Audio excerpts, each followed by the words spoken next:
Koparkhairane police स्टेशनतर्फे Koparkhairane परिसरात वृक्षारोपण करण्यात आले। वरिष्ठ पोलीस निरीक्षक औदुंबर पाटील आणि सुनील पवार यांच्या उपस्थितीत कोपरखैरणे पोलीस स्टेशनमधील सर्व पोलीस बांधवांनी या वृक्षारोपण समारोहात सहभाग घेतला होता।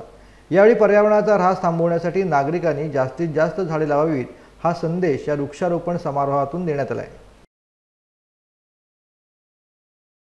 स्वच्छ सर्वेक्षण मध्ये मी आल्यापासून पाहतोय की 2015-16 पासून हे स्वच्छ सर्वेक्षण सुरू झालं आणि त्यावेळेपासून एक आपण ब्रीदवाक्य साहेब आपण ठरवलं होतं की निश्चय केला नंबर पहिला, पण तो आपण निश्चय करतोय पण अजून नंबर काय आपला येत नाही। त्यामुळे ह्या वेळेला निश्चितच आपण यावेळेला अगदी मनापासून काम करून निश्चय केला नंबर पहिला हे ब्रीदवाक्य धरून आम्ही काम या ठिकाणी सुरू केलेलं आहे।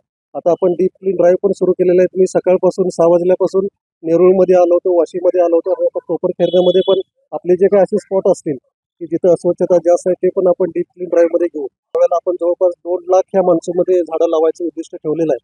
मध्येच काल एक शासनाचा निर्णय आला की झाडं लावताना पण त्यांनी सांगितलेलं आहे की बांबूची लागवड करायची आपल्याला आणि शेवग्याची झाडं आणि खस गवत झाडं आणि बाकीची देशी झाडं तर आपण लावणार आहे।